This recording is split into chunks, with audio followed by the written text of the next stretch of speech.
AstroTurf still leads the way. The inventor of artificial turf does it all, right here in the USA. We engineer, test, manufacture, and install the world's most innovative fibers and turf technologies, with over 30,000 tracks and fields worldwide. AstroTurf, powered by Sport.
Revitalize your property today.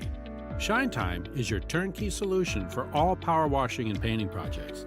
With years of experience in both residential and large-scale commercial settings, their focus is to bring new life to your home, building, or outdoor space and ensure 100% customer satisfaction every time. Shine Time Power Wash.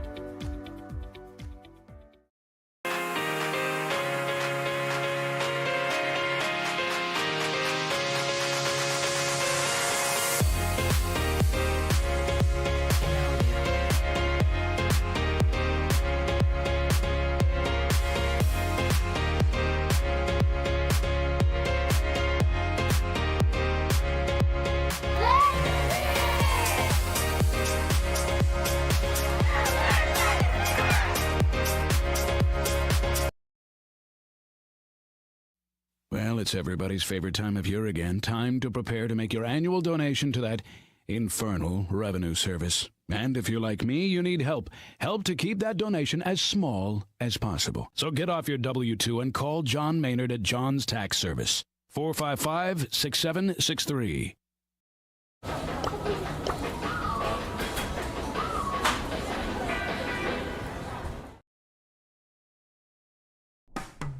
After more than 50 years of innovation, AstroTurf still leads the way. The inventor of artificial turf does it all, right here in the USA.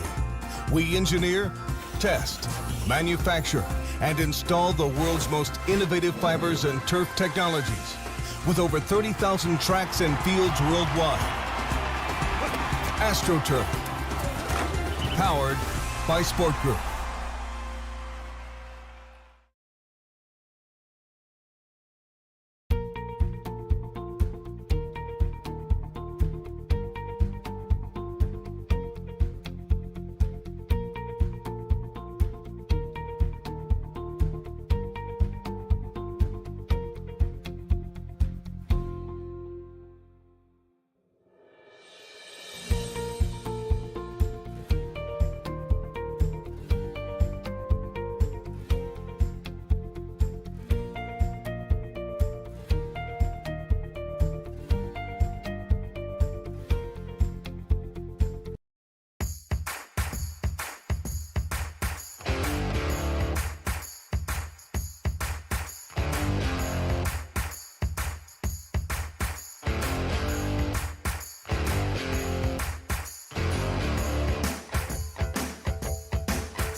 Wait, hold up. DQ put fries and onion rings in a chicken strip basket?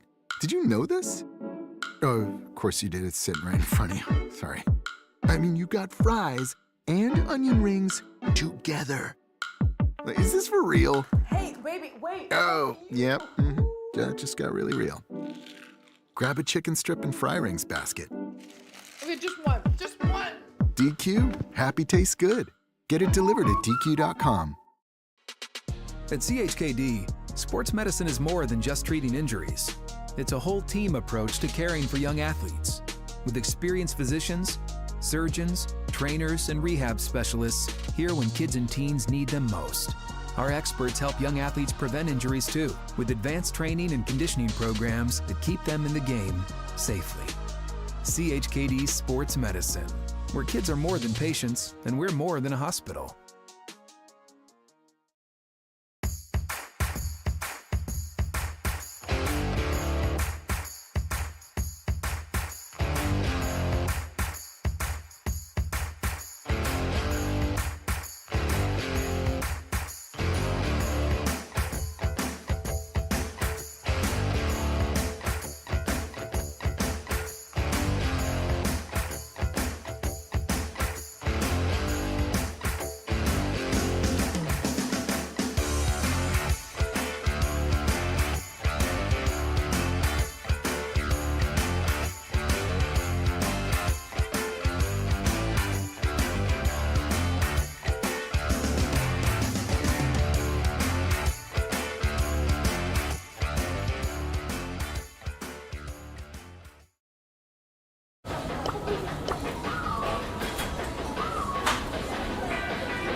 And greetings, everyone, on this Tuesday night in the month of May. It's the 16th day of May, the year 2023. We are here for Beach District Boys Soccer.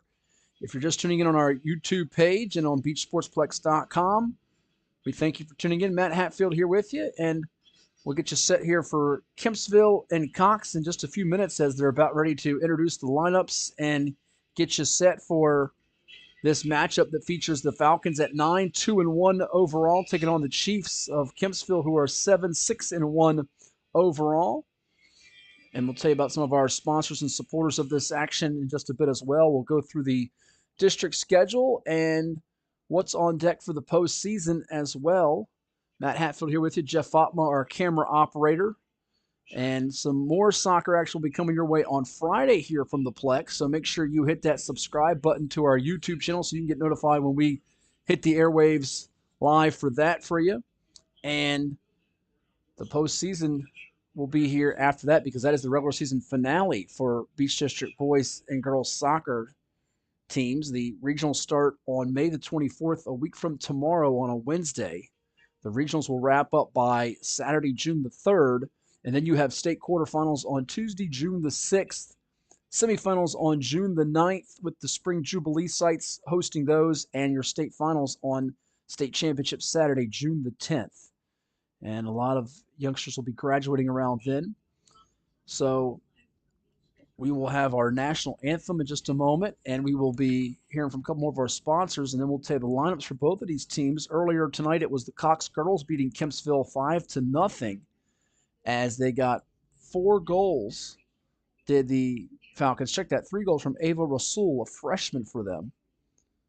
As for the Chiefs, they dropped to 6-9 with that loss. Cox girls with their 8th shutout of the year under Coach Michelle Clark, now 11-2-2 overall as Coach Clark continues her decorated career with 300-plus victories at the helm of the Frank W. Cox Falcons, state semifinalists a year ago.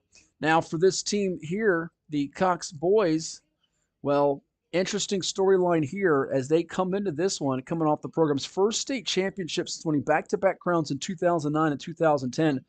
But the three-peat task is no easy one because they had a coaching change in the offseason. Eric Blackmore sent into the sunset with a state championship. He decided to pursue administration after guiding them to 109 wins in 10 seasons, and now his replacement is Santo Ripa, former JV coach of Cox, who was on Blackmore's staff and is a first Colonial High grad, played at VMI. So we're going to pause, I think, for our anthem in just a moment and the introductions for the lineups, but that's on the Cox side of things. As for this Kempsville program, they weren't pegged in the top 15 preseason wise like a lot of the other beach schools that feature certainly the likes of Kellum, who's been a favorite all year long, Lancetown, First Colonial. But they are coming in here at 6-8, trying to, or check that, at 7-6-1, trying to better position themselves for one of those top 5 to 6 seeds in the Beach District. So, as the announcer tells over top of us some of the names of note, we'll tell you some of these as well. Starting lineups for Cox: number 1, Sam Braidwood, a junior in goalkeep. Number 5, Jace Arcona, a senior midfielder. Number 7, junior Dax Booth, a forward. Number 9, Ryan Bessie, a senior defenseman. Number 10, Robbie Reynolds, a senior midfielder and forward. Number 14, Josh Haggerty, a junior midfielder. Number 16, Grayson Brazukas, a sophomore defenseman and midfielder. Number 19, Gabe Zarate, a junior midfielder. Number 21, Carter Whalen, a sophomore defenseman. Number 25, David Hartwell, a senior defenseman. Number 26, Tyler Merklinger, a junior defenseman. Those are the numbers of note for Coach Santo Ripa, assisted by Sean Duffy and Benjamin Speckart. As for Kempsville, their lineup features Abek, Ibrahim in goalkeep, a junior. Bryce McBride, a senior defenseman, number 2. Number 3, Mark Halabi, a junior defenseman. Number 4, Lucas Pendergrast, a senior defenseman. Number 5, sophomore defenseman Jorge Bordet. Number 7, midfielder, sophomore by the name of Curtis Old. Number 8, Christian Scruggs, the senior midfielder. Number 10, Cameron Lambert, a junior forward. Number 11, Ian Marston, a junior midfielder. Number 12, Logan Prendergrast, a sophomore midfielder. Number 14, Adrian Salaya, a junior midfielder. Number 16, junior midfielder Evan Sabil. Number 17, Lucas Chamber, a senior midfielder.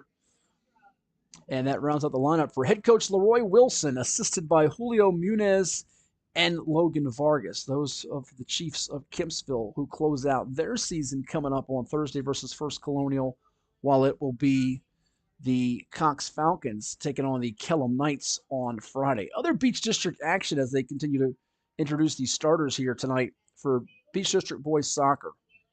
Well, we have a brief moment before we take their time out and then get this match underway with the 2 40-minute halves here tonight at the Plex.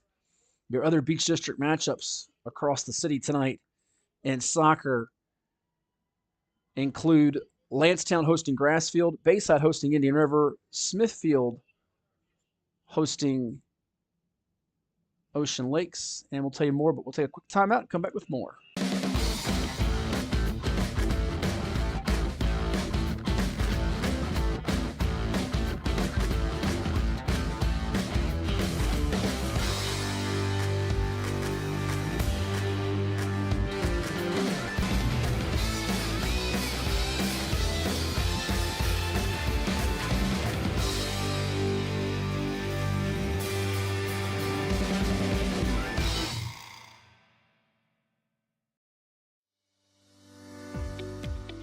Revitalize your property today. Shine Time is your turnkey solution for all power washing and painting projects. With years of experience in both residential and large-scale commercial settings, their focus is to bring new life to your home, building, or outdoor space and ensure 100% customer satisfaction every time. Shine Time Power Wash. After more than 50 years of innovation, AstroTurf still leads the way. The inventor of artificial turf does it all, right here in the USA. We engineer, test, manufacture, and install the world's most innovative fibers and turf technologies, with over 30,000 tracks and fields worldwide. AstroTurf, powered by Sport Group.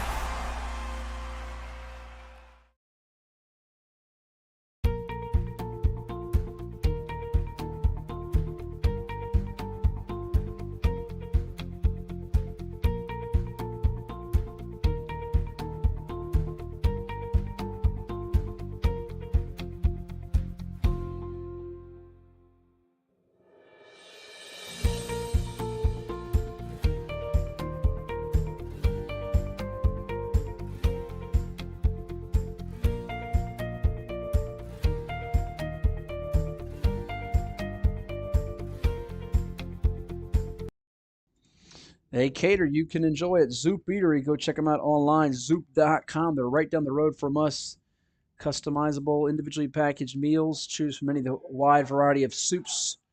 Fresh to order sandwiches, all made with a hunk of bread and dessert. Something for the whole crew at Zoop. Salads, too. Disregard what I had mentioned before we went to break. I was reading the schedule for the rest of the Beach District, and I thought it was not correct because it was March the 16th, not May 16th. So the other games tonight, as we apologize about that, besides this Kempsville-Cox matchup that is about to begin here from the Sportsplex, you have First Colonial hosting Lansdowne, Kellum hosting Salem, Tallwood visiting Green Run, and Bayside traveling to Princess Anne. We'll give you the district standings in just a moment. I thought it was funky when I was reading Smithfield playing Ocean Lakes in the middle of May. It didn't make a lot of sense. Then I realized I was looking at March, not May. As for the district standings for boys soccer right now, Kellum is sitting at the top, 12-0 overall. Lansdowne, in terms of the power points, is second, 10-4 overall. They got 30 points in Region 6A, which is also where Kellum is. But as for the teams at the 5A level, well, First Colonial, believe it or not, has more power points at 9-3-2 with 29 power points. What we're showing for Cox at 28 power points. They're 9-2-1 coming into tonight. Then you have Ocean Lakes out of Region 6 at 8-4-2 in the conference, 9-4-2 overall with 29 power points. Kempsville 7-6-1, 22 power points. Tallwood's at 3-6-2. Salem at 5-8-1. Did mention that's left out. Princess Anne's power rating has not been calculated, but they're showing them at 9-3-1 right now. But here we are underway, as it is Kempsville in the red, Cox in the white, as we begin this matchup tonight from the Plex.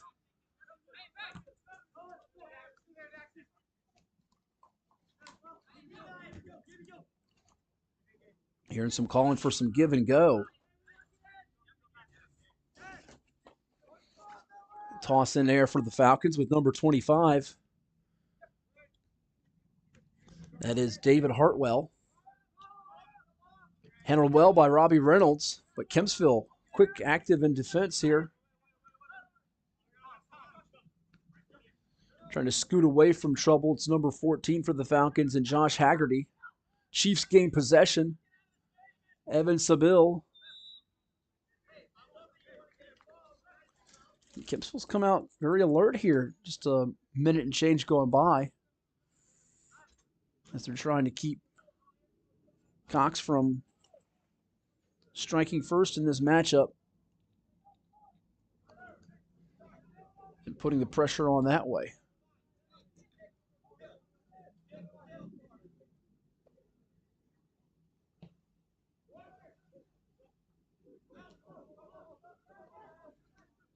Far side's going to be run down and now be tossed in here by Kempsville's Curtis Old.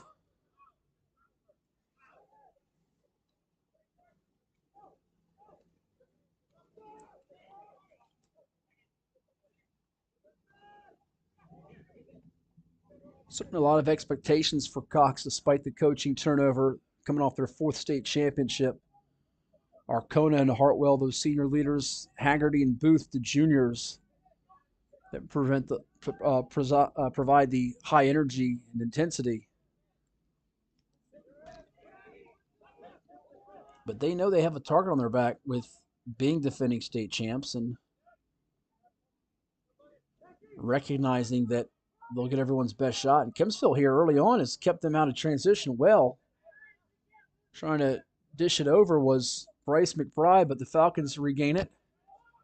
And then there's the keeper for the Chiefs. That is Ibek Ibrahim, who will punt it away. And that one carries into enemy territory off the header. Josh Haggerty. Chiefs now from about the 43-yard line. Looks like Cameron Lambert.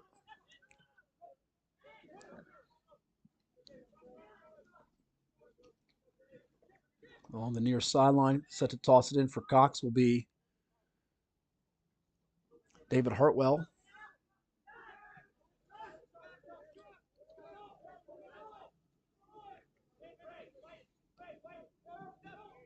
Chiefs know they want to really stretch out Cox and not let them get downhill quickly.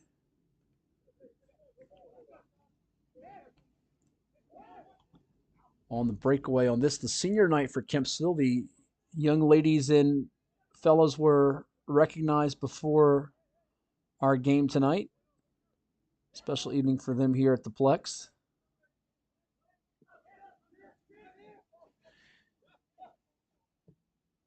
Possession with Cameron Lambert. Trying to thread the needle there, couldn't do so. And now on the opposite sideline here, it's Curtis Old. Old trying to escape Robbie Reynolds in pressure. Honks will send that double team in a hurry.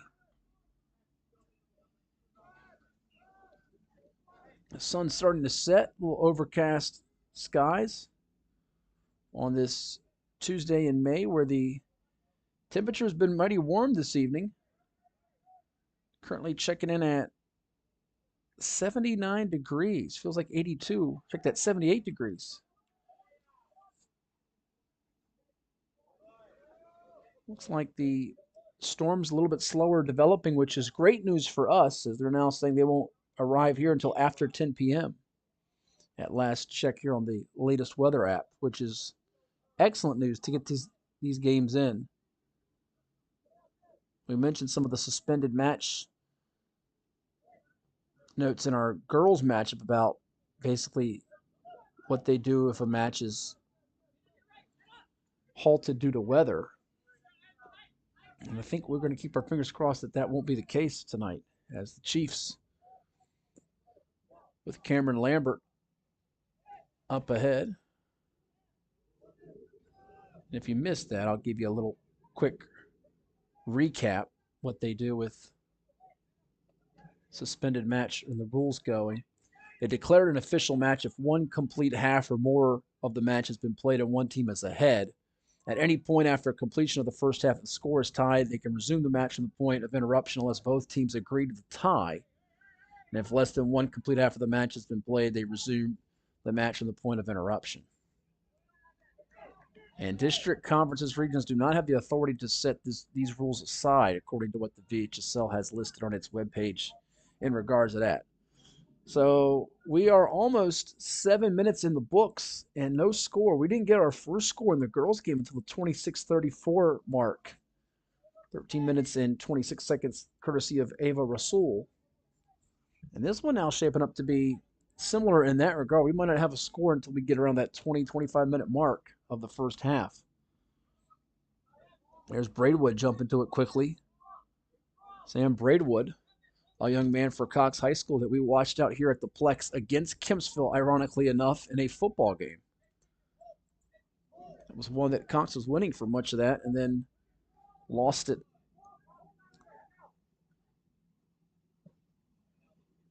in the second half. And he's the kicker on that football team.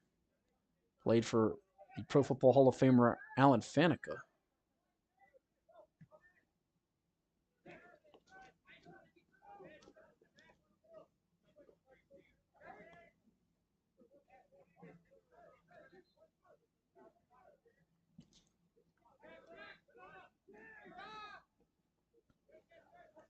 And in Braidwood's case, he's got one more year to go. He'll be playing for Tyler Noby, the new football coach for Cox, assuming he is back to participate in that sport in the fall. Right now, though, he's got his sights set on getting himself another championship ring. It's going to be a tough path in the region in 5A, but certainly this Cox team has got the components and the championship medal and experience to get there. Trying to get something working with the combination there for Cox of 7-14. No, it wasn't 7-11, but 7-14. Dax Booth and Josh Haggerty. And Braidwood scoops it up here and will send it off in the distance. It's actually just going to roll it over to Tyler Merklinger. Thought he would boot that one away.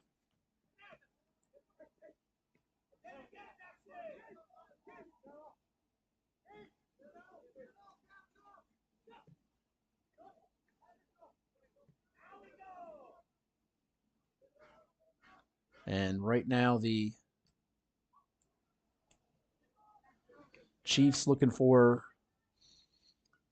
a way to put some pressure on Cox here.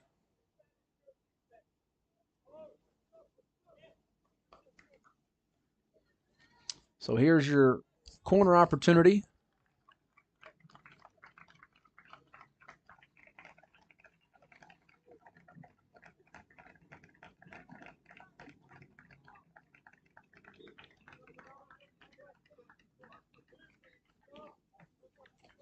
Some clapping and heading over to the bench there for the Chiefs.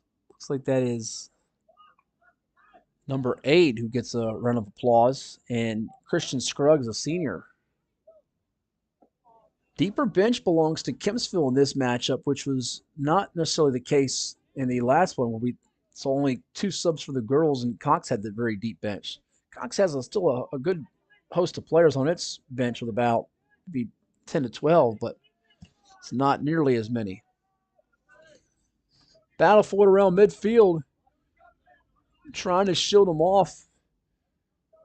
Lucas Chamber with David Hartwell, and it'll instead be Kempsville tossing it in.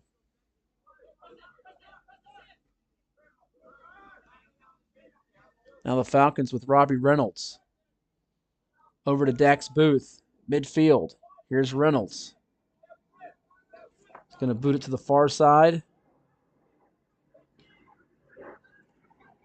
They pull it back out. You see Hartwell providing some instruction. Pointing over as Gabe Zarate tries to break the double. Feeds it to Josh Haggerty.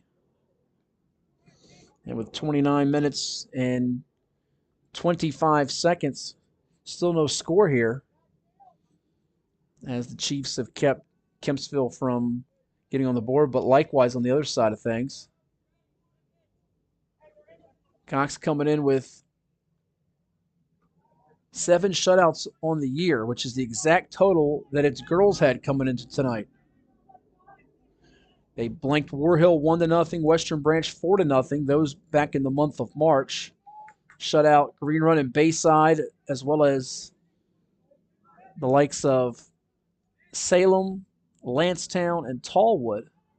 3 of their last 4 wins were all 3 last 4 games have all been shutouts. They have a 2-2 draw with First Colonial mixed in here. The one blemish in 5A competition was to Princess Anne on April 6, 2-1. The one loss besides that was 2-1 to Ocean Lakes on April 25th.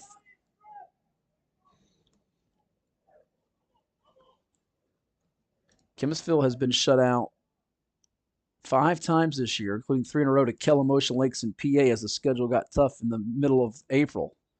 Responded from that with back-to-back wins over Tallwood and Bayside to end April and begin May. Then got blanked by Lancetown 3-0 11 days ago before recovering with a 6-1 win last Tuesday over Salem. Opened the season with a 2-2-1 mark. Out-of-district wins over Maury and Churchland. Out-of-district losses to Great Bridge and Hickory, with the draw versus Ocean Lakes sandwiched in between all that. Also notched a couple of wins over Deep Creek and Green Run to start the month of April by a combined total of 16-3.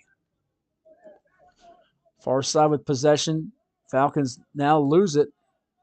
Here comes Kempsville up the field, but better watch from behind there, as it looked like Cameron Lambert had it poked away.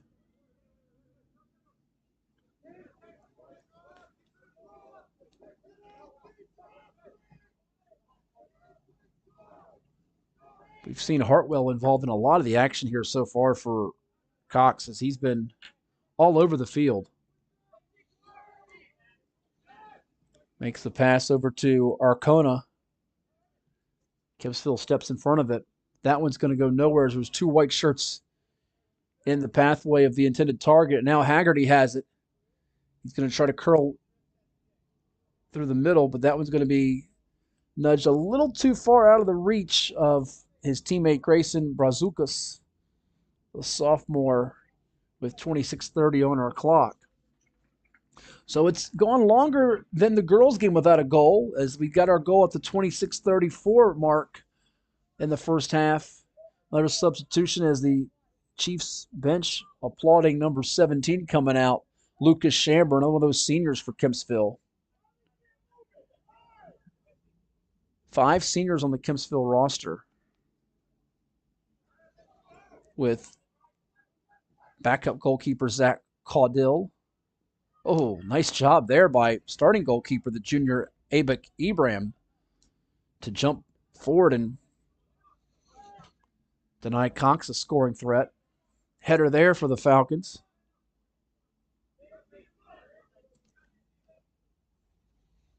Tyler Merklinger.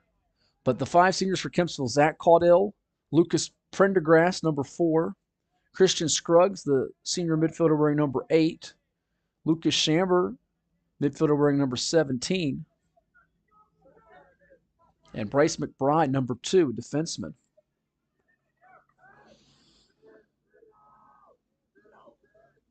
And a lot of these defenders for Kempsville have made it challenging. There's another one trying to jump in front with Logan Prendergrast, Lucas's younger brother, a sophomore. And that one is kicked high into the air, off the head of Carter Whalen for Cox. Chiefs send it up the field, and that one's going to roll out of play with under 25 minutes to go in our first half. Giving us an opportunity to tell you that one of our sponsors of the soccer action here at the Sportsplex is none other than CHKD Sports Medicine. Whether your child is competing as part of a soccer team, likes to ride a bike, or is on the road to Olympic glory, the multidisciplinary squad at the CHKD Sports Medicine program is dedicated to the comprehensive treatment of illness and injury in pediatric plus college athletes. CHKD Sports Medicine. You can find them on the web too at chkd.org, the Children's Hospital of the King's Daughters. And looked like there was going to be a potential opportunity on that, but it ends up going awry. Their doctors are tops. More than 100 CHKD pediatricians, surgeons, and specialists were chosen by some of the world's best recently. Go check out more again at chkd.org to find all the details about CHKD.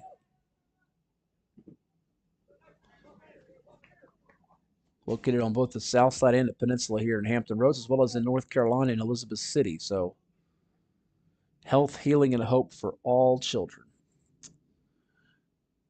Looks like we have another substitution as we watch returning to the field for Kempsville, number 15, Cameron Harrell, sophomore forward.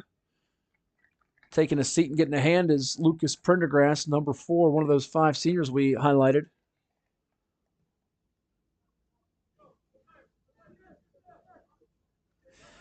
Cox has doubled the seniors pretty much. They have 8 on their roster. Arcona being one of the main ones. Now, they've also retired the jersey number 3 for Cox in memory of Matthew Fiddler.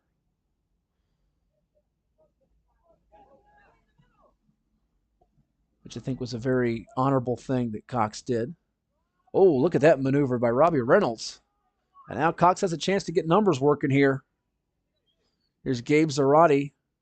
Sends it across the way. Can Ryder Cho track it down? He will. Pulls it out to Ryan Bessie. Back over to Cho.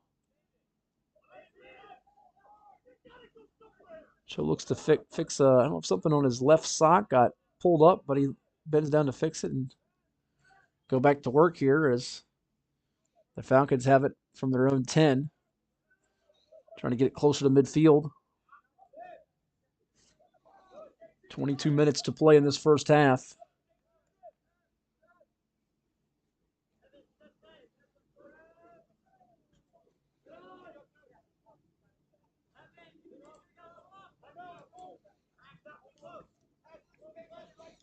Reynolds sends it back over to Braidwood. Goalkeeper punches it over to the far side, and here's Carter Whalen with the long delivery over to Dax Booth now. Chance to get something created here. Oh, that's going to be blocked. Ryder Cho had a great look at it, but the Chiefs were in position to deny and thwart. High and over the fence and through for a field goal, but not a score with Haggerty.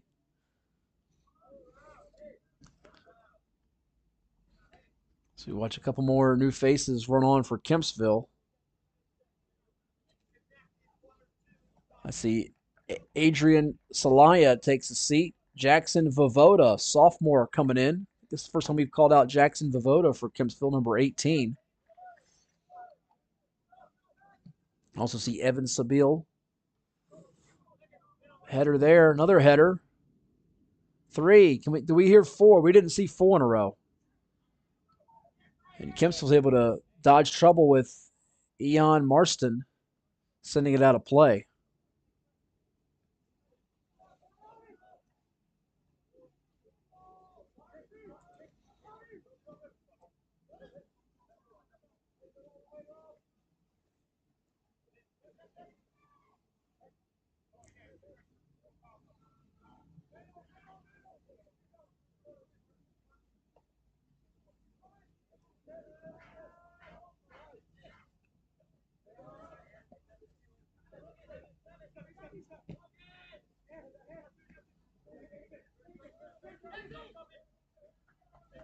Cox on the move. Here's Hartwell trying to feed it inside with a great look at it, but Kempsville's able to once again come up with a key stop. Evan Sabile.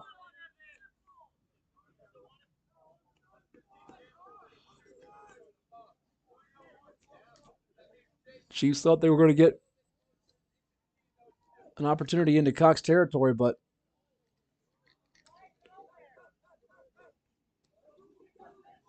sort of lost control as they were working the right sideline.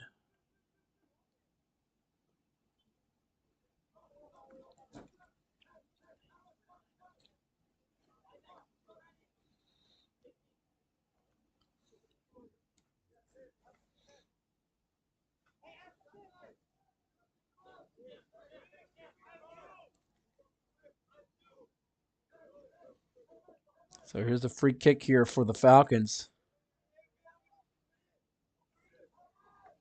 Gabe Zarate. Good at this free kick with a chance to get something situated. But what a job to fly through Abik Ibram. Saving the day for Kempsville yet again. There's Sabile dumping it off to Prendergast. It's Logan Prendergast. Logan with the pass over to Cameron Harrell. Harrell here as Kempsville has a chance. Double team looks to be coming. He'll get rid of it. Now can Sabile find the open man? And he couldn't there. Well, no, he's still got possession. And he dips it off. Goes off the leg of 25 for Cox and Hartwell. And now the Falcons are off and running a bit. It's Zarate. Across the way. Battle for it and going down. Taking a tumble was number 10, Cameron Lambert for Kempsville. So we approach 17 and a half minutes to go in this first half.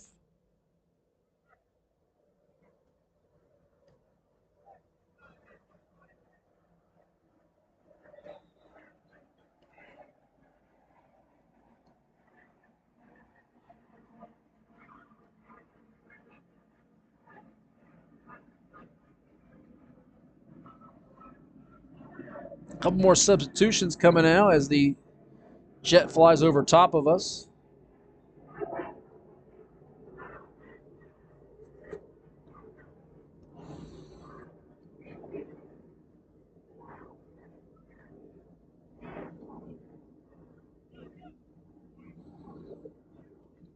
At midfield, the Chiefs trying to get some separation here.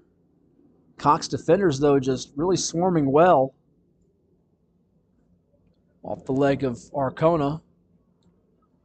Looked like that went off the upper body of Kempsville's Cameron Lambert trying to maintain possession.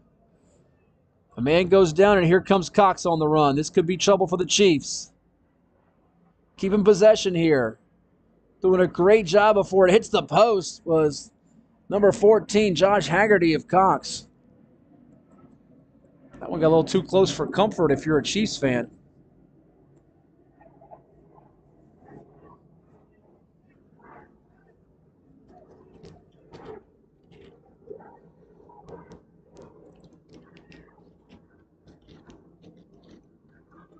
Has been played pretty close to the vest there. Dax Booth over to Cho. Ryder Cho can't get the connection with Dax Booth, and out of play yet again here with 15:35 to go in our half. You know, it's interesting from this standpoint, looking at some of the scores for these teams this year. Cox has had a number of these low-scoring affairs. 1-0 with War Hill, 2-1 with Ocean Lakes, a 2-1 loss to Princess Anne, a 2-1 loss to Ocean Lakes, the 2-2 draw of First Colonial. Oddly enough, Kempsville has not had seemingly as many of these.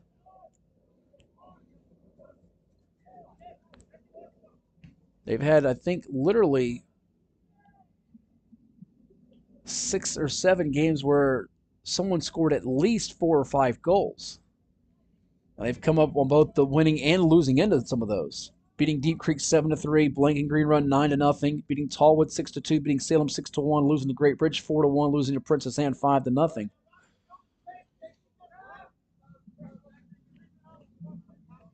But I believe they've only had about 4 games where there's been a total of 2 goals or fewer scored.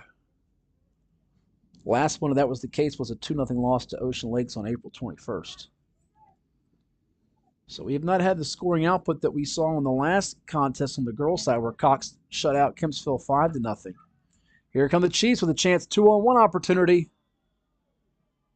And that one's going to go over the net with a good look from Cameron Lambert. Wouldn't have mattered because the whistle was blown beforehand.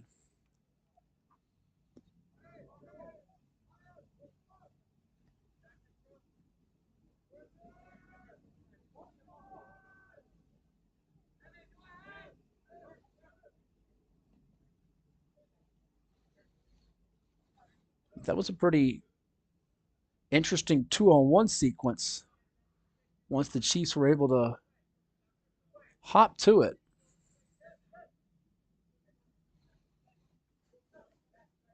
It's one I think they'll look back on video. Not sure you watch quite as much film as, say, some of the football dudes do, but they'd like to get that one back.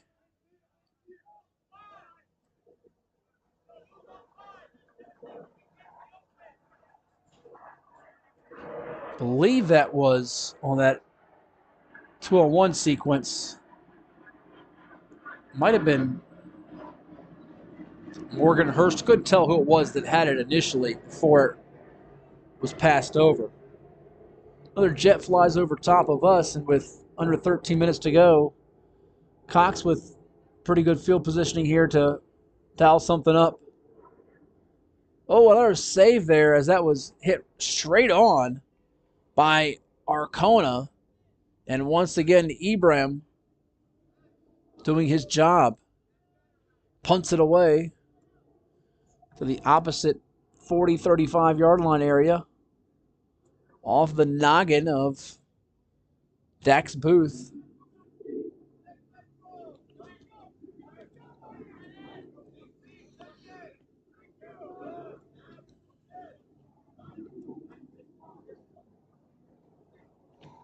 Mark Halabai in, number 3 for Kempsville. First time we've called him out, junior defenseman.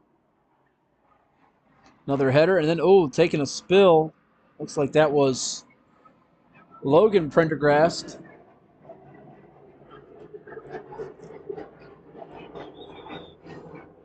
And being tripped up going to the turf is David Hartwell for Cox.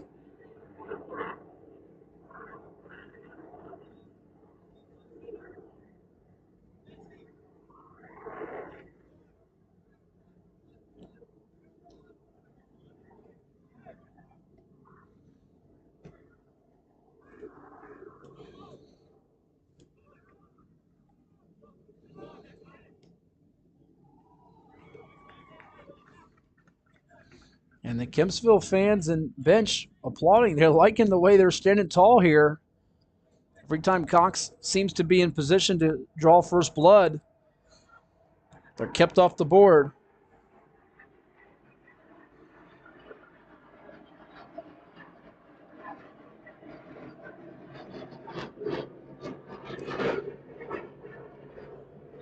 Jet or two flies over us.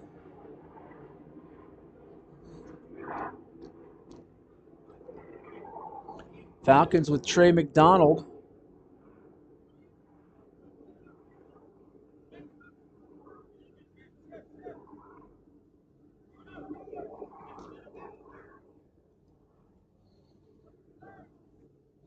Approaching 10 minutes to go in the first half. Double team coming. Chiefs trying to get out of trouble there. If Cox gets some room here, daylight, this could be a chance for Arcona or possibly even Hartwell to really get a full head of steam.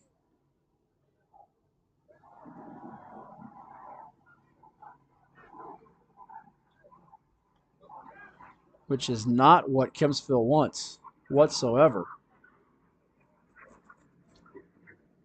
Chiefs have possession right now, though.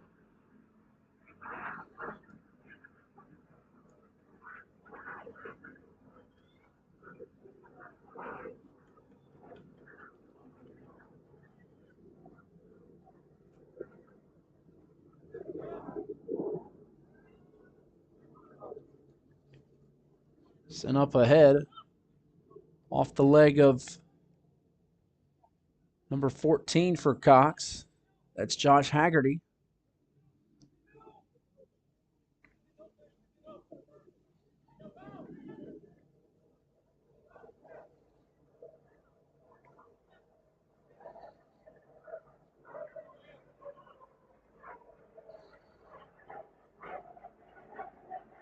Excellent defense from Carter Whalen.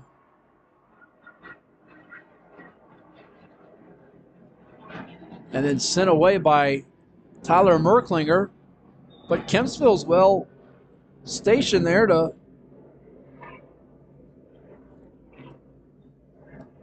keep Cox from getting out on a breakaway.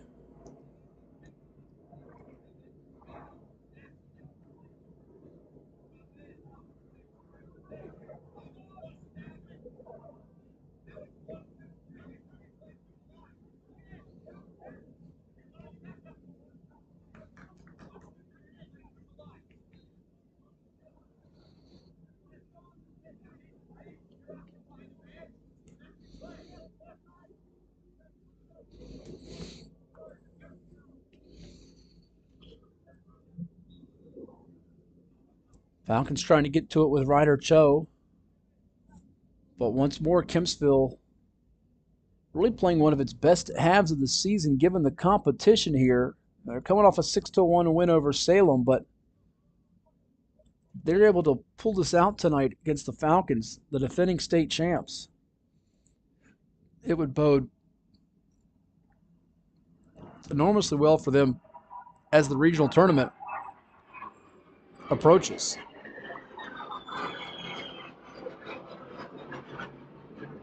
Trying to work together with it are the tandem Jackson Vovoda, number 18, and Cameron Harrell, number 15.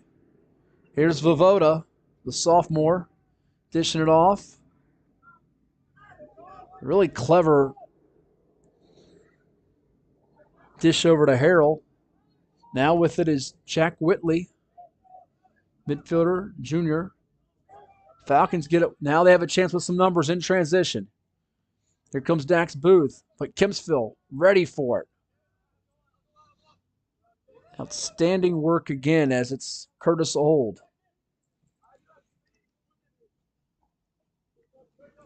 Harrell off his right foot, off the head now. Couple of headers. Now it's going to be Harrell trying to get it to Whitley. Cox comes up with it. Dax Booth up ahead. But Kempsville quick in recovery. Curtis Old. 10th grader stepping up. We mentioned just 5 seniors for Kempsville compared to 8 for Cox. Now the Chiefs have to be careful there going towards their own goal. Mark Halabai was almost in some trouble. Falcons now trying to get on a run with Arcona. Closing down some of these passing windows for Kempsville.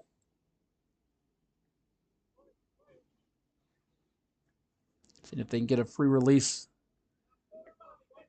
to put pressure on Braidwood, who was back there just chilling as the goalkeeper right now.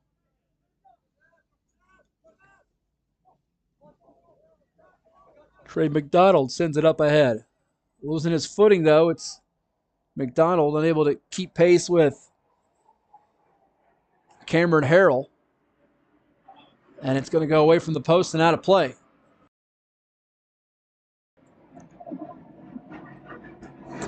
So with 7:13 to go in our first half, gives us a chance to tell you that Freddy's Frozen Custard and Steak Burgers is a place to go check out, get some good food.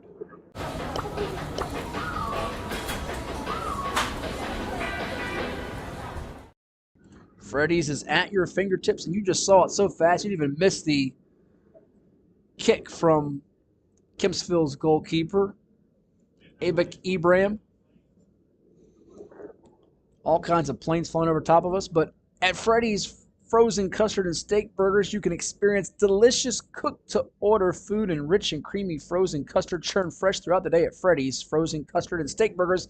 It's located in Virginia Beach, as well as Hampton, Chesapeake, and Williamsburg. Freddy's, the taste that brings you back.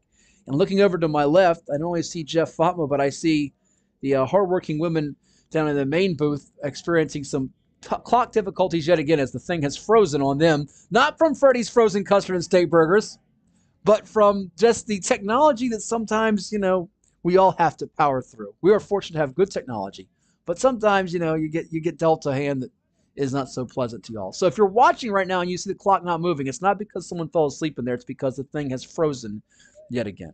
Probably because, something got frozen over there. I don't know. It's not that cold tonight, though. Temperature as well. Garrett's taking care of it, though. Appreciate Garrett being quick and snappy to help them out. Our entire team, from Garrett Jackson to the main man in charge, Chuck Thorne, who I understand is watching tonight. So salute to Chuck, the boss man. Nick Sentai, Jeff Fatmar, camera operator. I am Matt Hatfield.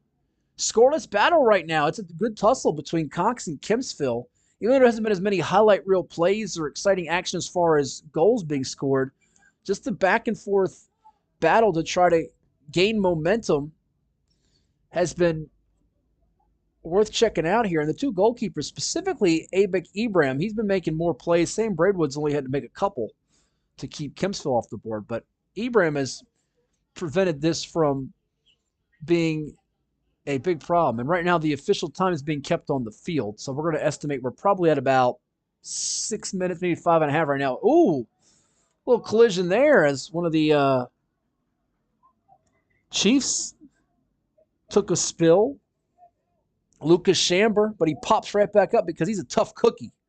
Tyler Merklinger was right there involved with it. You think he's a good actor, says Jeff? I think he's a tough cookie.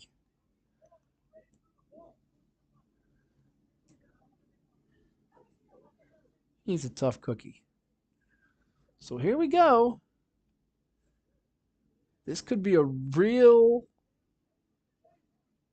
game-changing moment. Not with 7:13 on our clock, but we're going to estimate about 5 and change in the first half until the clock gets back to status here. This free kick. Oh, it goes over the net.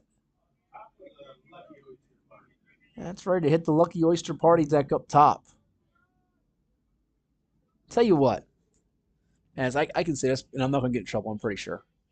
Cameron Lambert over top there. My first visit to Lucky Oyster was a great one. Went there with a couple of my Virginia Preps colleagues, but was recommended by the former Kellum football coach, Chris DeWitt, who I know is not listening, but is a swell dude. It is indeed.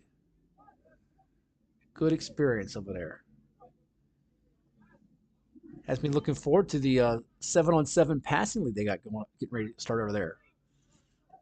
Headed up by Brian Neese, the current head football coach of the Knights, who was a longtime assistant of Coach DeWitt's, taking over. And many of the beach schools participate in the 7-on-7 activities. This football season will be here before you know it in the fall. We referenced that earlier. Of course, many of you watch. You can go back and watch Atlantic Shores football that's been here at the Sportsplex. We've brought you some neat Beach District games over the years.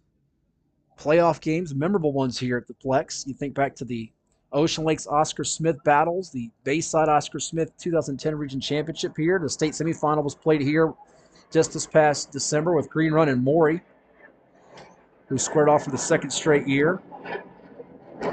Cox trying to get a goal opportunity right here, but it's going to take a hop out. Battle for it between Caleb Cartwright of Kempsville and Ryder Cho. Falcons still keeping it on the attacking third of the Chiefs. That one's going to go off the foot and high into the air. Once again, Cameron Harrell seems to be involved in a lot of good things, a lot of positive action for Kempsville tonight. Off the head there of Merklinger of Cox. And did that whistle mean it's halftime? Wow, that was a very fast 7:13 if it was. We reached intermission? We've reached intermission. Hard to believe that last 7:13 flew by here at the Plex. And it's a scoreless stalemate. Kempsville, Cox. Not the amount of scoring we saw in the first half of the girls' matchup where Ava Rasul scored or assisted on 3 of the 4 goals. So we're going to step aside while we have this halftime break and give you a chance to hear from some of our sponsors and supporters. Again, before we do that, make sure you tell your friends, your family, your sports fans that they can like and subscribe to our YouTube channel at Virginia Beach Sportsplex. And if you know anyone that would like to be a sponsor, go visit the website, beachsportsplex.com/streaming, and fill out the contact information. They can join the wonderful group of partners we have, such as CHKD Sports Medicine, AstroTurf, Vault Athletics and Fitness, Zoop Eatery, the Virginia Sports Hall of Fame, Chicho's Pizza, John's Tax Service, Freddy's Frozen Custard and Steak Burgers, One Life Fitness, Shine Time Power Wash and Paint Professionals, Tropical Smoothie Cafe, and Dairy Queen. And speaking of Dairy Queen, let's hear what they have to say at DQ, where it's fan food, not fast food. Wait, hold up. DQ put fries and onion rings in a chicken strip basket? Did you know this? Oh, of course you did. It's sitting right in front of you. Sorry. I mean, you got fries and onion rings together. Is this for real? Hey, baby, wait. Oh, yep. That just got really real. Grab a chicken strip and fry rings basket. Okay, just one. Just one. DQ, happy tastes good. Get it delivered at DQ.com.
We really want to thank Legacy Lacrosse. You can find them on the web at legacylacrosseva.com. Legacy Lacrosse is a boys and girls youth lacrosse program dedicated to developing players by teaching perseverance, integrity, resilience, and teamwork.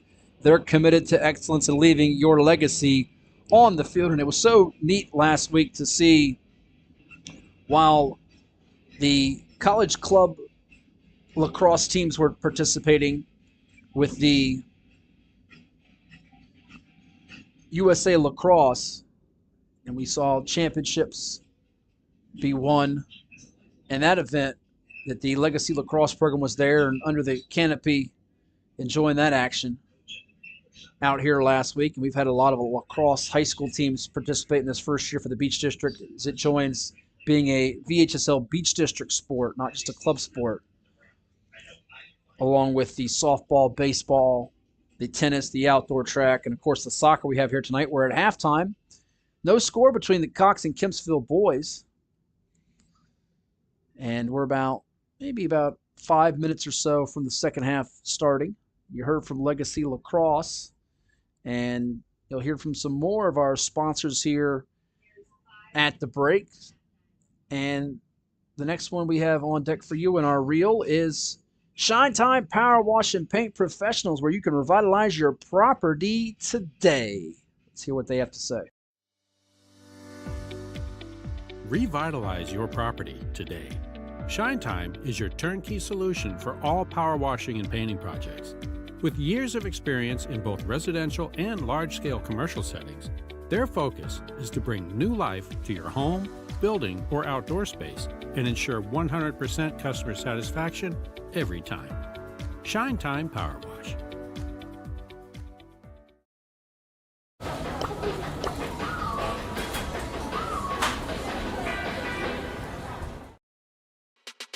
At CHKD, sports medicine is more than just treating injuries. It's a whole team approach to caring for young athletes. With experienced physicians, surgeons, trainers, and rehab specialists here when kids and teens need them most. Our experts help young athletes prevent injuries too, with advanced training and conditioning programs that keep them in the game safely. CHKD Sports Medicine, where kids are more than patients and we're more than a hospital.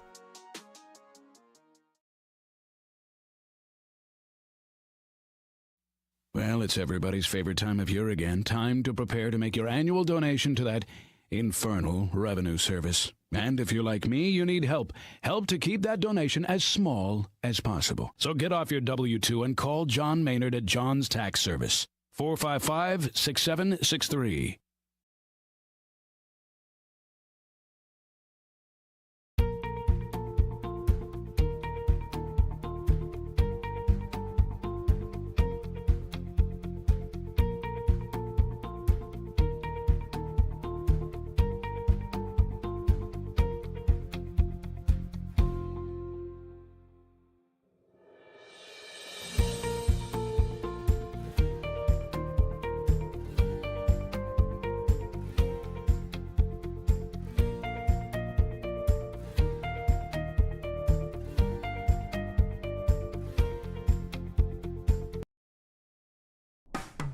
After more than 50 years of innovation, AstroTurf still leads the way.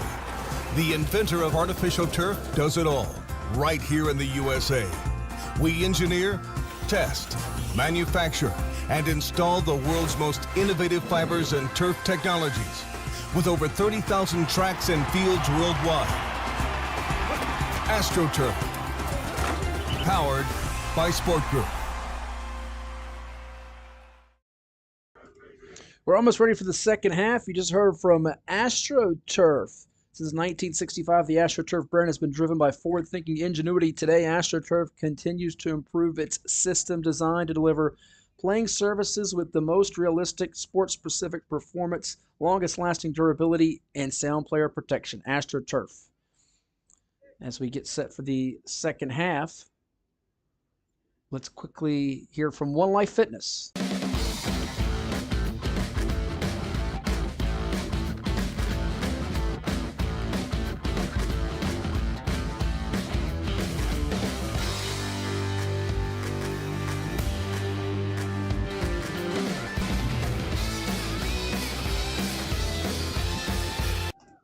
And the second half is underway. So we had to cut that short with One Life Fitness. We thought we'd be able to squeeze it in. We'll tell you about One Life Fitness, though, in a second. As they change the ends, they're going. Cox now working it from left to right in the white jerseys with the dark numerals. As the sun is set, we got action underneath the lights here at the Plex. What's better than that? And Kempsville in the red jerseys going from right to left. These two goalkeepers have been nothing short of superb thus far. Sam Braidwood, the junior wearing number 1 for Cox, and then the junior wearing number 1 for Kempsville, Abek Ibrahim, have passed the test tonight through 40 minutes and change. Our score bug, we apologize for it. The clock is frozen, so it's being kept on the field. So we'll actually try to keep a timer up here to tell you what's going on. And we'll actually set that now. Jeff's going to tell me we're probably at about 38 minutes. Wouldn't you say, Jeff? Probably about 38. So we'll keep our own little time right here on the Hatfield not-so-smart Android phone. It's not a smartphone, ladies and germs. Hopefully we don't have any. And we can give you live updates on the draft lottery. If you're watching this and you happen to be a casual basketball fan, I'm waiting with bated breath. My dad, I'm sure, is sitting there tingling with anticipation because I'll tell you what it is, 14-5 as we watch this. Keep you all in suspense. Because we haven't gotten a score yet. We don't want to interrupt any scoring threat to tell you about the draft lottery. This is a big deal for the Hatfield household. As the Chiefs with Jorge Bordet. Look at Jorge, the sophomore. Some power behind that. Cox trying to regain possession.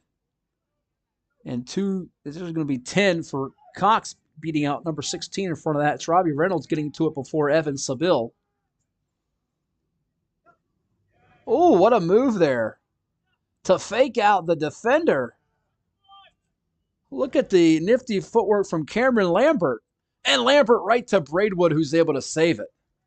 And now he'll boot it away, I'm sure. So 14th, the Pelicans. 13th, the Raptors. 12th, the Thunder. 11th, the Magic. The Mavericks, it worked out for them at 10.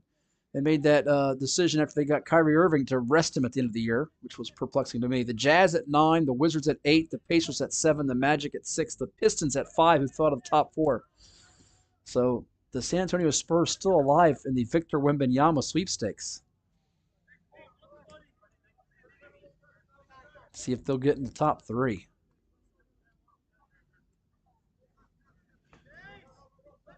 That airing before the Nuggets and Lakers play Game 1 of that Western Conference Finals, with the Heat and Celtics set to begin the Eastern Conference Finals tomorrow. And that one goes into the outside of play area behind the fence. And a couple new soccer balls will be used here as that ball went flying, not quite into orbit, but well out of play. And they're still trying to work on that clock over there. As I can tell you right now, our clock is looking at here at about 36 minutes and change, we'll say, roughly. Running it down for Cox, it's Robbie Reynolds. He's starting to get in more of a groove here towards the end of that first half and start of the second half. And taking a spill there for Kempsville was Lucas Prendergrass, number 4, as he was sort of knocked down by Dax Booth.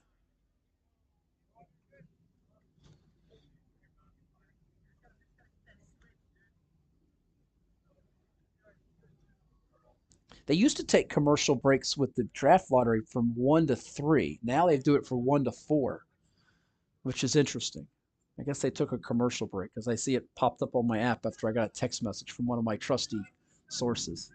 There's Kempsville, very trusty source Cameron Lambert is, as he's going to try to initiate a scoring threat here. Look at him run up the field after making the pass.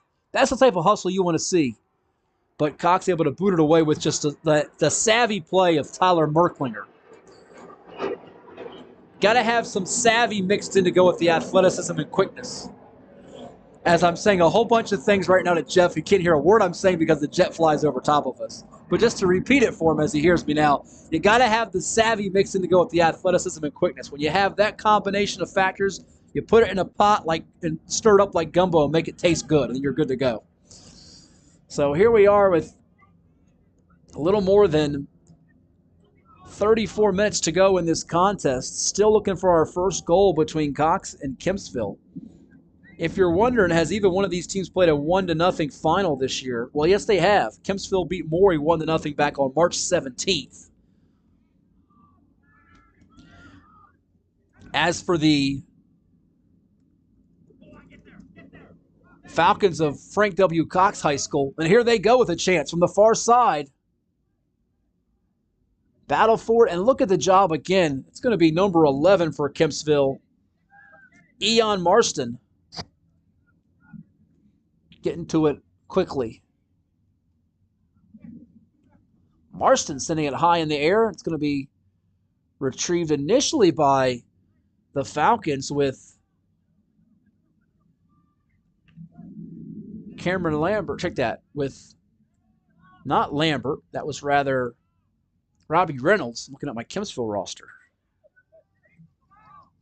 But back to what we were saying. So we mentioned the 1-0 score with Maury in an out-of-district game. And here's a chance. Oh, it goes over top off the head of number 12. The blonde lettuce of number 12 for Cox. We're talking about Caden Sullivan, the junior forward, who we have not mentioned all night long, had a chance to be the unsung hero for the Cox Falcons.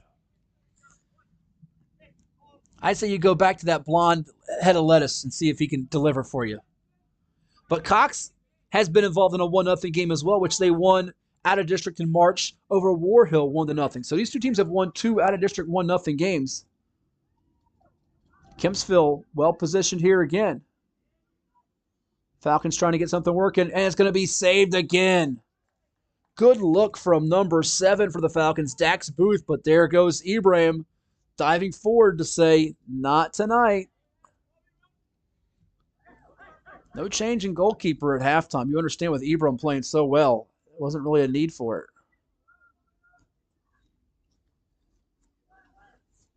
Marston's able to come up with the header. Now the Chiefs up ahead. Falcons with a header. Here's a 2-on-1 chance that they can get it back to Sullivan. And we got a goal! It's the first of the night.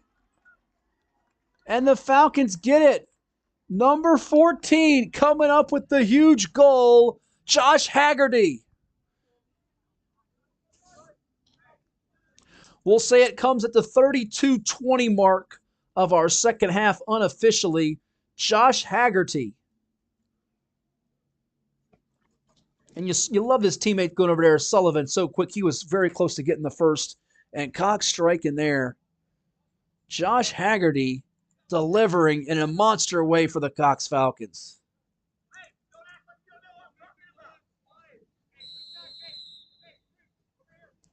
And you know what's crazy about that?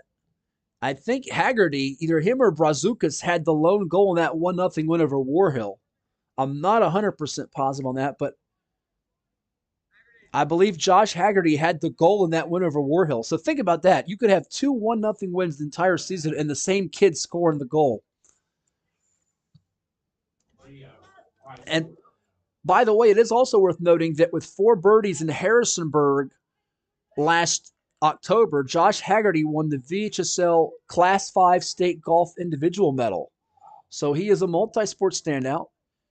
Used to hearing some of them with football, basketball, or baseball, and, football, or in girls' cases, maybe a field hockey and lacrosse or field hockey soccer. Well, he's a golf and soccer standout for the Falcons.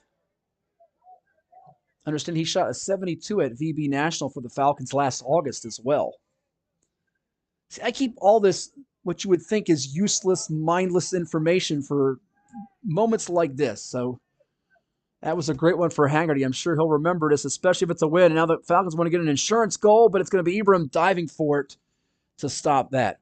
We have a lottery result for you here. The top 4 picks, I know Jeff is waiting with this. The Rockets got 4th, the Trailblazers 3rd, the Hornets 2nd, and the San Antonio Spurs won the lottery for Victor Wembanyama. So Mike Hatfield back in Norfolk is celebrating right now, probably popping some corks that he shouldn't be. As he's going to have his Spurs set up for the next several years with the best player in town, best player probably in the whole sport for about 10, 15 years, provided he's as good as the hype and stays healthy. Cox Falcons were the best player, best players, best team in VHSL Class 5 boys soccer a year ago on the quest to repeat. And it's not an easy one. And not just the quest to repeat, but trying to do it with a new coach. They won back-to-back titles in 2009 and 2010, as we mentioned earlier in our broadcast. And now the challenge to try to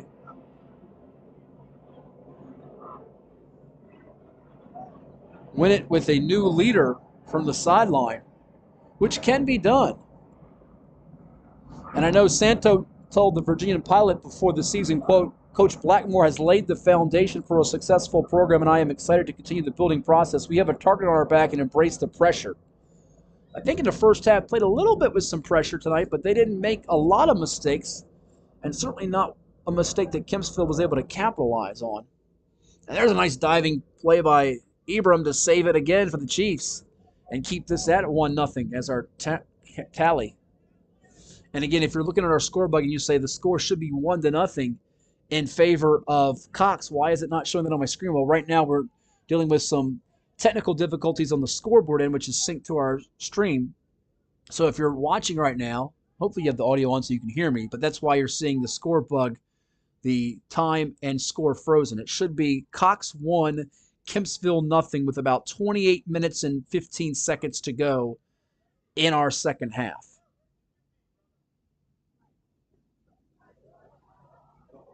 Oh, that one nearly was trouble for the Chiefs.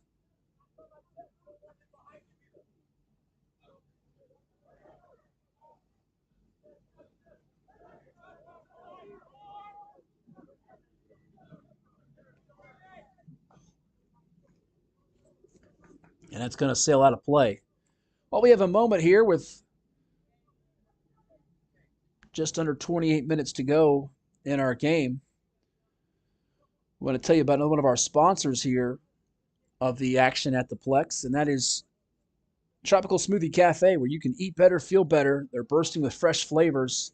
They offer grab-and-go catering, boxed lunches, and so much more. Go pay them a visit. Tropical Smoothie Cafe on Princess Anne Road, right across the street from Tidewater Community College.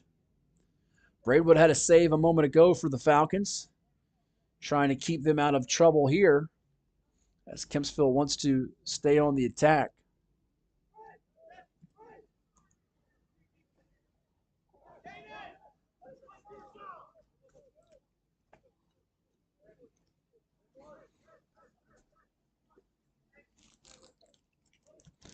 Here's a throw in for the Falcons with Gabe Zarate.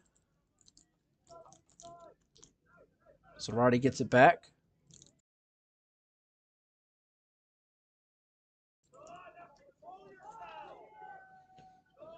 Merklinger looking to stretch out the Chiefs here. Merklinger feeds it to Zarate. Now Haggerty has it.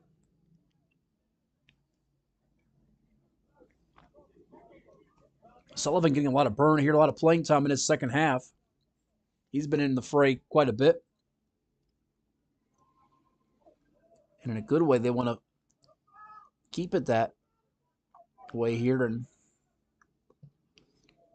see if he gets them that breathing room they're looking for.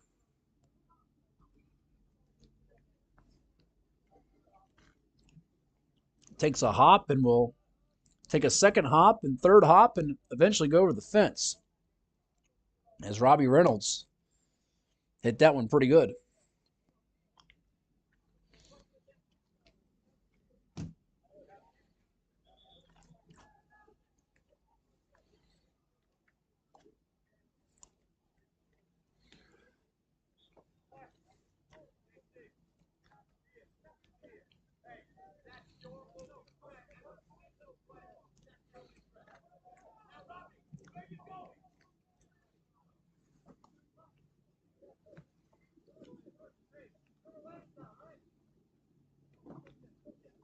Kempsville getting to it. Evan Seville.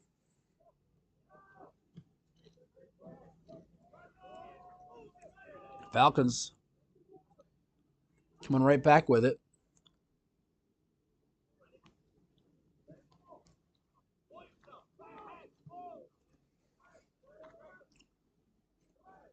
Here's Sullivan. Oh, that one almost curled through, but just took a weird angle.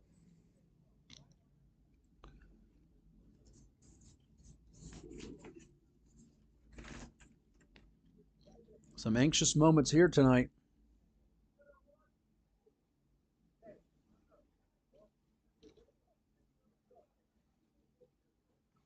I've been instructed by Atlantic Shore's football coach, Wayne Lance, to give the girl running the commercials on the board a hard time.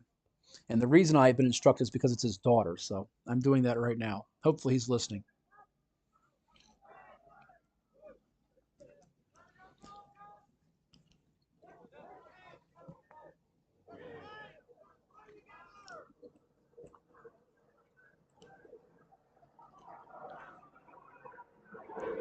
Wayne Lance, one of the really class people in high school football around Hampton Roads. It's been a real joy to watch him and his teams over the years. Of course, captured that state championship a couple seasons back. Had some really fine players with Damian Mazzille, and Caden Beatty was a fan favorite, and others on that group, along with Kai Hodge. Just heard 23 minutes as the doors slammed, probably because of the wind it started to pick up here. And that matches what I've got on my clock. So we're right on schedule. Probably got a few more seconds than what we have in terms of time.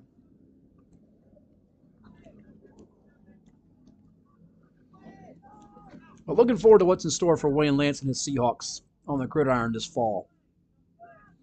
With that dual threat Micah Lance engineering the attack.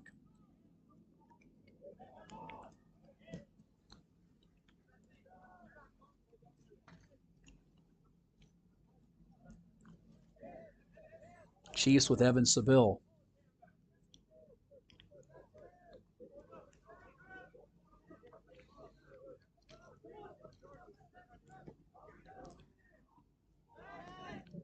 Jorge Bordet trying to thread the needle, gets booted away by Jace Arcona. You know, Arcona, it's easy to see why he's viewed as one of the better soccer players in Tidewater. He just knows how to get to the ball, makes the right reads, and at both ends is a factor. Uh-oh. And my goodness, was that some exciting action to the net.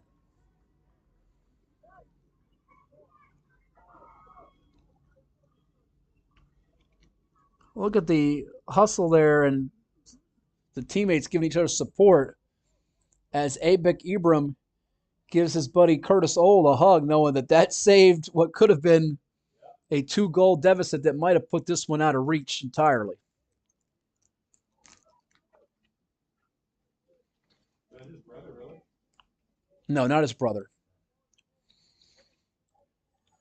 I said his buddy. So here's a corner kick for the Falcons. And almost off the head of Sullivan, who's come up close twice tonight. He can smell it. He can sense it.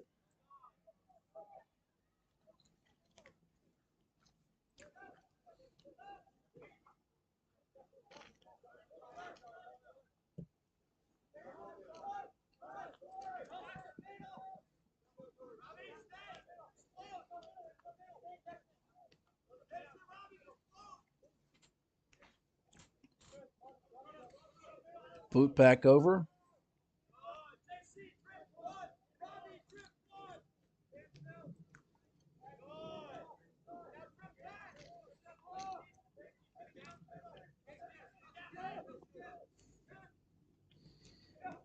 What to do with it? The Cox Falcons.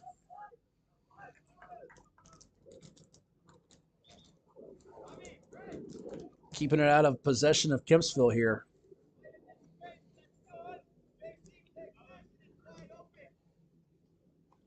As you might have heard earlier tonight, Shine Time Power Wash and Paint Professionals. They're your turnkey solution for all power washing and painting projects with years of experience in both residential and large-scale commercial settings. The focus at Shine Time is to bring new life to your home, building, or outdoor space, plus ensure 100% customer satisfaction every time. Shine Time Power Wash, revitalize your property today. If you log on to vbpowerwash.com, you can find out more. Give them a call at 757-797-5645 and get yourself a quote as well. And that one's going to hit the back of the fence. As another run out for Cox was halted.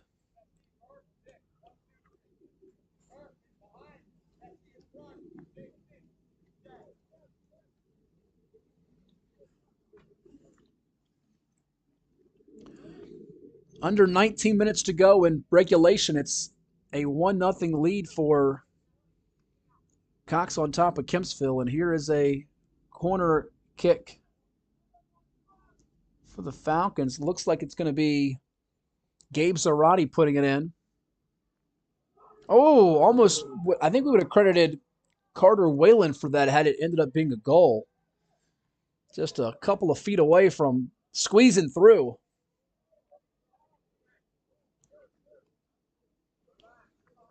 Looked like me trying to squeeze through the gate when my parents had it up when I was a youngster trying to get to the living room. They said, no, we're going to put this gate up to keep you out.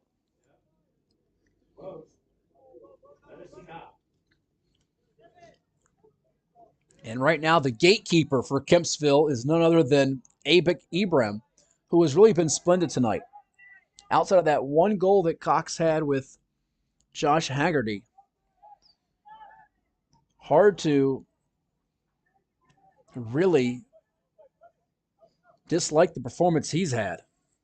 He has been on point. Problem is, Braidwood's been just as good, if not better, on the other side. Now here's Cox in transition. Haggerty.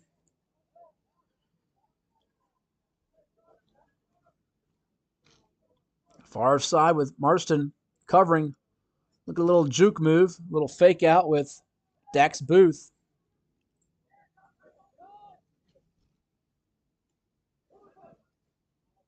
And it's going to be scooped up and saved by Ibrahim.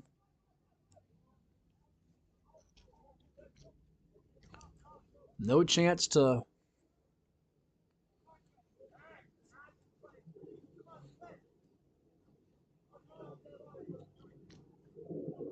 pounce on that one. Here's Kempsville on the move. Evan Seville.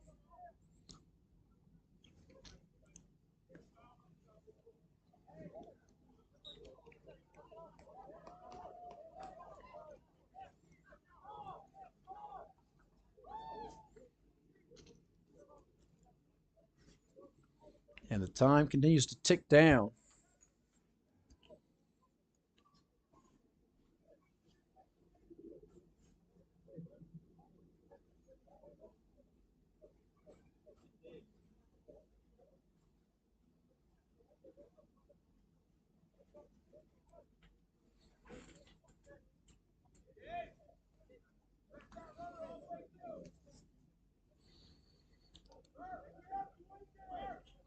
It's a free kick now for the Chiefs.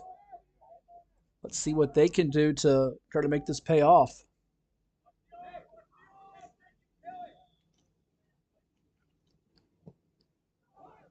And Braidwood's able to stop it. And ladies and gents, we have some good news. It looks like the main scoreboard is working here, but we've not been able to sync that to our screen here. We can tell you it's ticking down from 15:48 to 15:47 and beyond. And we now have Cox leading that Kempsville Chiefs on that main board 1-0. We don't have it on our screen, probably because they're efforting getting that working. But they're doing a dance on the other side over there because they've got it working.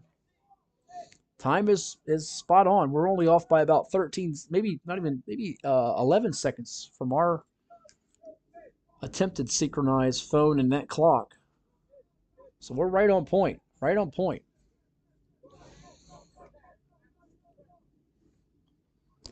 We probably won't be able to have it synced to our stream for this broadcast tonight, but I'm sure it will be for future games. And if you want to see some past games or other games, make sure you hit that subscribe button, like on our YouTube channel at Virginia Beach Sportsplex. Here's the free kick, and now Cox trying to from the right end. Get one through, and they do! Score it for number 7, Dax Booth. As that one with 14:45 to go, Dax Booth giving Cox a 2-goal lead. And that could be the difference-making goal tonight. Enough cushion for Cox to do the pushing and push their record to 10-2-1 on the year.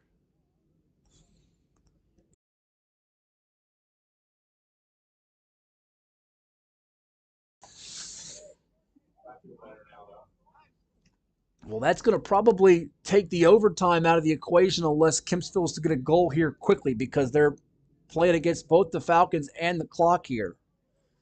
And I would dare say they need to get that first goal within the next 6-7 minutes to really give themselves a chance. Falcons want to play some keep away and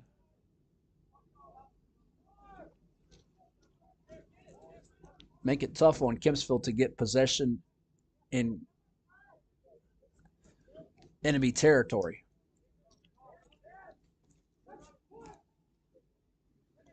So Josh Haggerty and Dax Booth, each with goals here in the second half. Booth a junior and Haggerty a junior. So even with 8 seniors, if you think the well's about to run dry for the Cox Falcons in soccer, I would say not so fast, my friend. And there is a junior in Caden Sullivan who's intrigued me in the second half. I like just his movement, his activity. He looks like he's got some upside to him. Really trying to make some things happen. He's got a lanky type of build. Oh, and that one goes behind the net. Nearly more trouble for the Chiefs as Cox has given the fans something to cheer and ooh and ah about. Man, oh man.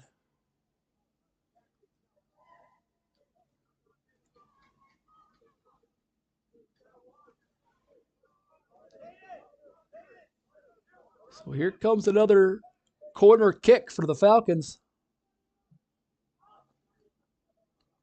Looking for Sullivan now. He's going to keep it in play. Dumps it over to Ryder Cho. Nice kick over top by Ryan Bessie. Ryan Bessie. And here is Bessie running it down over to Braidwood as Cox will wisely see if Kempsville will come chase and then try to stretch them out. Now here's Bessie. That one's going to be stopped by the Chiefs on the move with look like number 14, Adrian Salaya.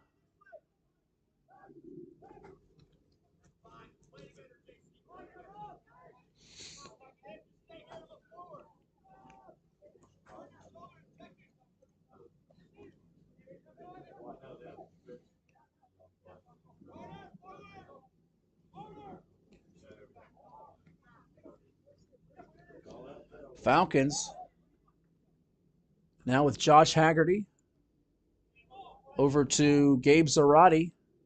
2 Chiefs in his area.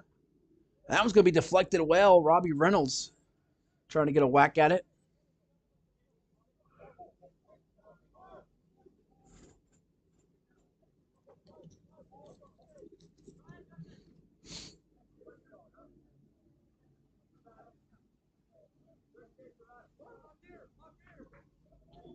So 10.5 minutes to go in our contest.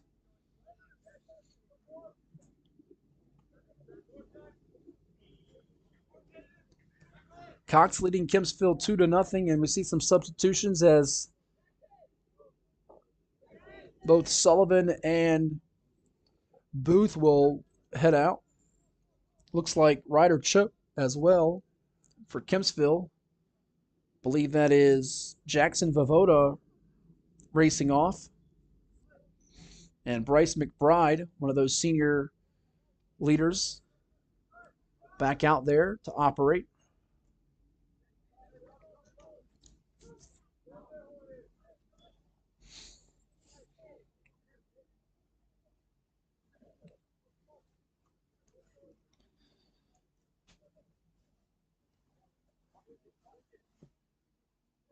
Just inside midfield now, Cox with it.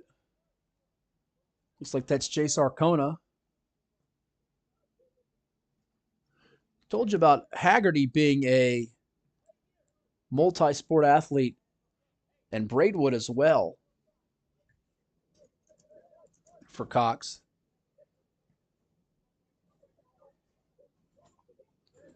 Just last week, Dax Booth had the perfectly placed free kick for Cox in a goal when they took down Lancetown.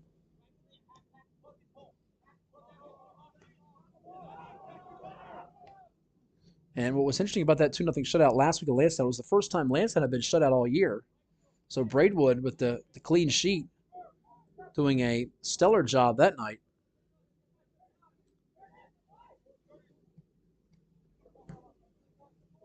And it is worth noting that last year, Booth as a sophomore had the assist to then senior midfielder Robbie Morgan on the first goal in their championship game against Riverside. Came in on a corner kick when he found Morgan, who headed it in.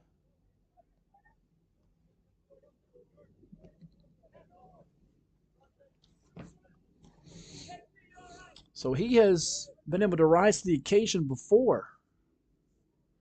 Much like we've talked about with Haggerty, Braidwood, and Booth.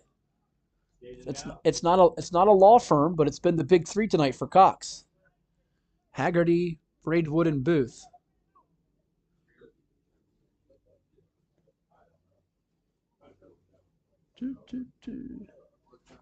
So with under 8 minutes to go, we'll see if the Falcons do indeed finish this off in style. Kempsville, we'll tell you about some of the power ratings scenario in just a moment. I know we referenced it earlier, but for those that want to pick it up and hear it again, be glad to, as Braidwood able to come out of net and say that.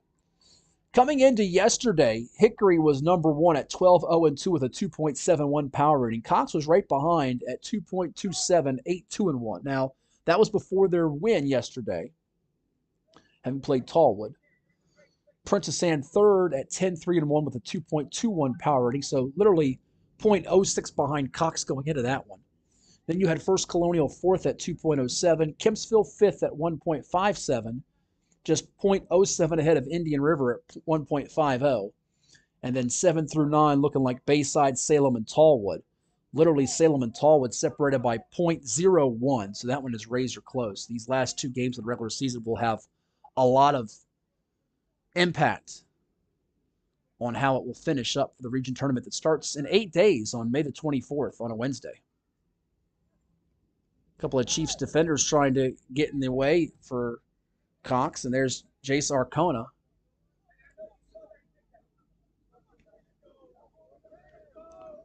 Pulling it out.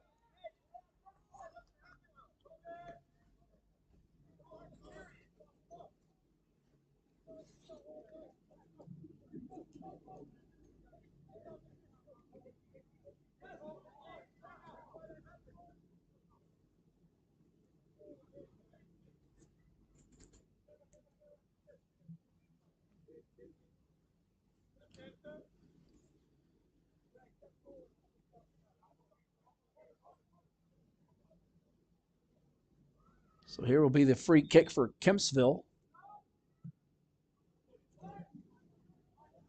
And Braid was able to sky high and deflect that out. Looked like a free safety in football, getting a mid on it to tip it out of bounds and prevent the long pass completion. As we near 5 minutes to go in regulation. I want to thank our whole crew tonight, from Garrett Jackson and Chuck Thornton to Nick Sentai and our camera operator, the one and only Jeff Fatma. Matt Hatfield here with you as we bring you Beach District Soccer tonight. The last several Tuesdays we've had Beach District Lacrosse for all of you. Tonight, a little switch to some soccer.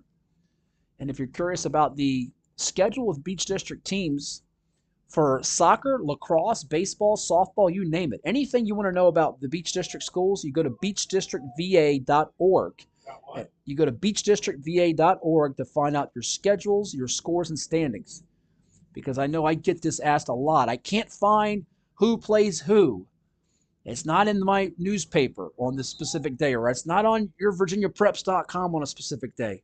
Well, the place that is manually entered by the student activity coordinators with all that data is beachdistrictva.org. And if you're in another district, it's thatdistrictva.org. So that is the place that you're going to find most of that information when you're looking for it. 4 minutes.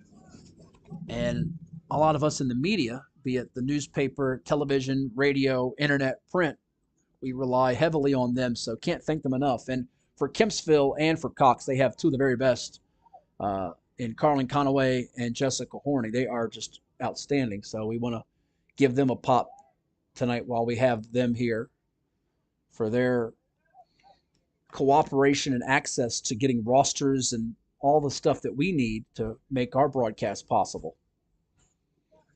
As sometimes the job of an AD can be a thankless one, but we want to thank them for all their help. Just a little over 3 minutes to go.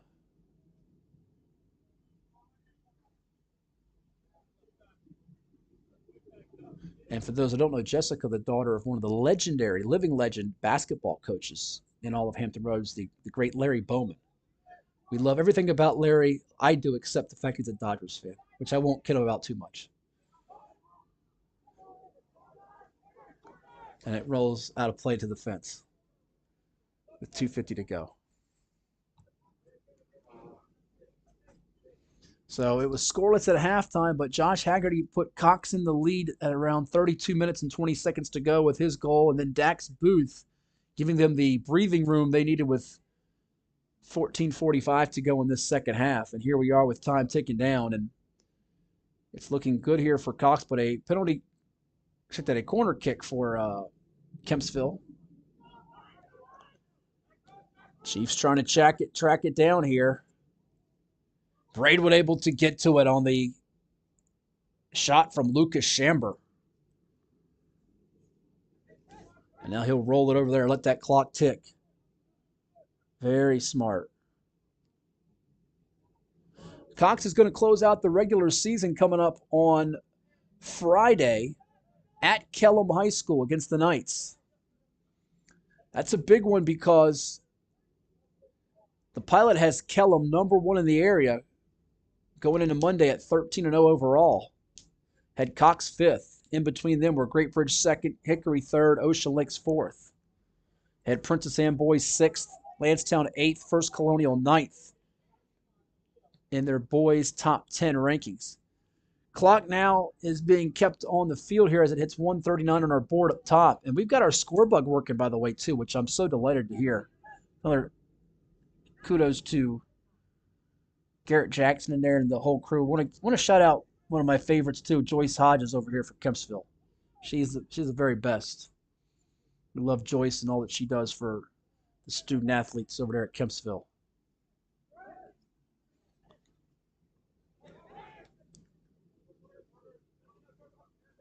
One of the people that goes above and beyond, which we really appreciate.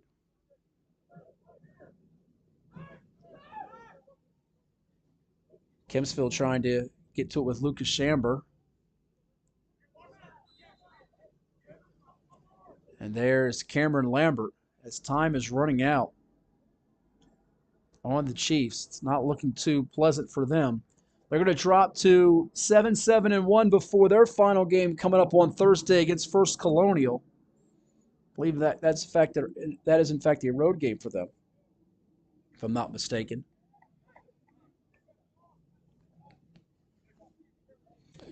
And it is at First Colonial, part of a girls-boys doubleheader, 5:15 start for the girls, 7 o'clock for the boys. The next game that you can check out here at the Sportsplex, if you want to come on by on Friday night, I believe Isaac Berkey will be on the call for all of you to watch the doubleheader that features Tallwood and Ocean Lakes in girls and boys soccer.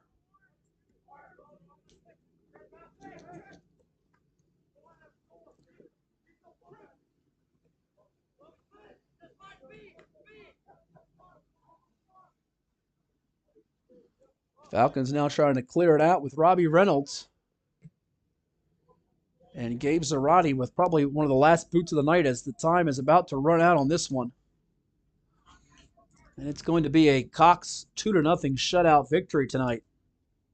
And again, I want to thank all of our sponsors too. One Life Fitness, CHKD Sports Medicine, Shine Time Power Wash and Paint Professionals, Tropical Smoothie Cafe, Dairy Queen, YouTube, John's Tax Service, the Virginia Sports Hall of Fame, Zoop Eatery, Vault Athletics and Fitness, AstroTurf, Legacy Lacrosse, Freddy's, Frozen Custard and Steak Burgers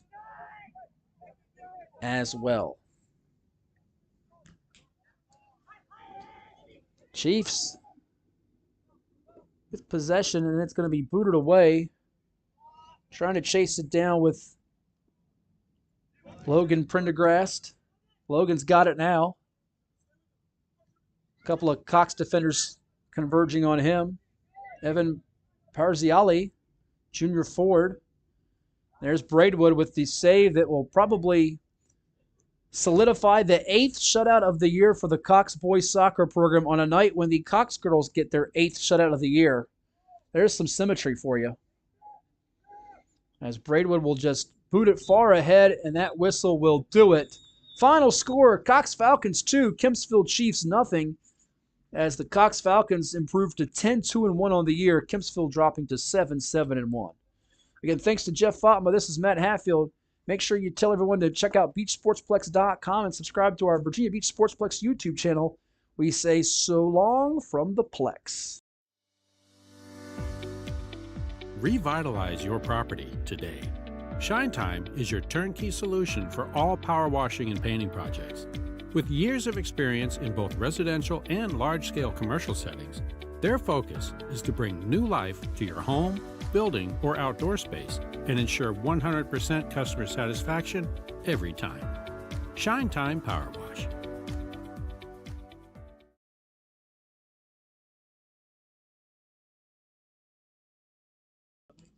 Hold on 1 second. 1 second.